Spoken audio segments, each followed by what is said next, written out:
at the receptionist. I wanted to do a video at ASR, and the receptionist was like, "Hey, give me your name and your number. We'll put it down, and we'll have someone contact you." And the person who contacted me ended up being you. Yeah, and I passed you on PD. And then Pete called me about the video and was like, "Hey, send me the track you want to do the video to." So I did, and he's like, "Yeah, we got to re-record that." So we did, and then I came back to him again. And I was like, "Hey, I want to record another song. Can I come into your place and do it?" And he's like, "Hey, I got the guy for you." And then that guy ended up being you. Yeah, and I came into PD's studio, right, to do it? Yeah. Was that before we dipped out of American Sound Recording Studios? I don't even remember. No, we never worked at ASR. But was I still at ASR then? I think you were on the way out. Because that must have been... I think that was when the stuff way out.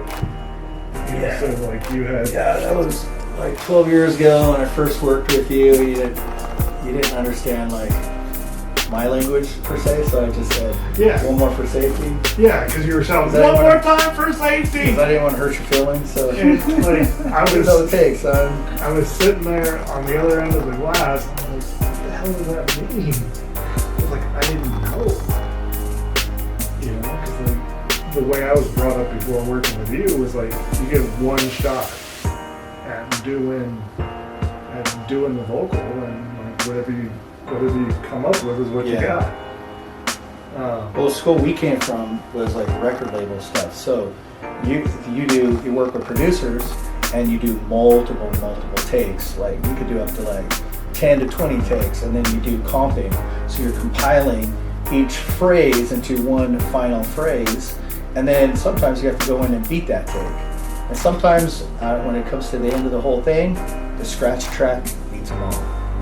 You can put hours and hours, and you go back and listen to the first, like, hey, let's just do a rough track to get the instrumentation in and the music in, and that scratch track beats them all. You know, but in a lot of cases it doesn't too. You know, you got to get a good compiled take, and that's how it goes. And so working with you know, first time because helping PD out, you obviously I could tell you didn't understand professional recording studio lingo.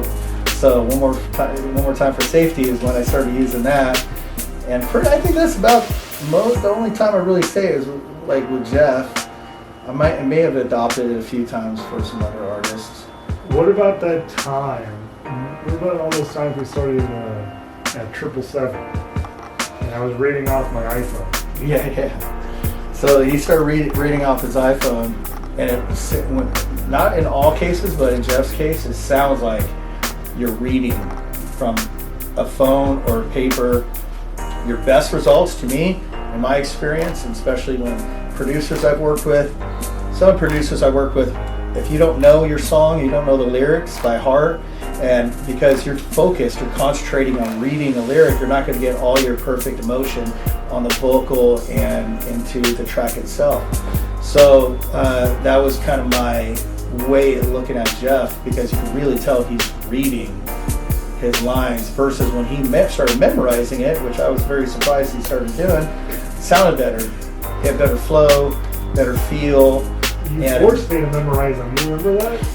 Yeah. Because you were like, don't come in unless you got to memorize. You pretty much forced me.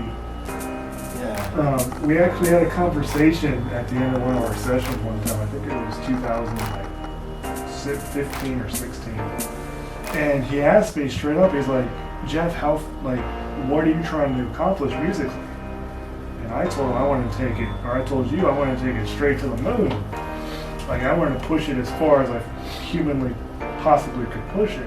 And you're like, "Well, to do that, you have to take your music seriously. Because if you don't take it seriously, who's going to want to listen to it?" You know what I mean? So that's what forced me to start memorizing instead of reading. Memorizing your lyrics, and then I started forcing you into learning how to count bars out. That was another fun time. You want to tell them that story?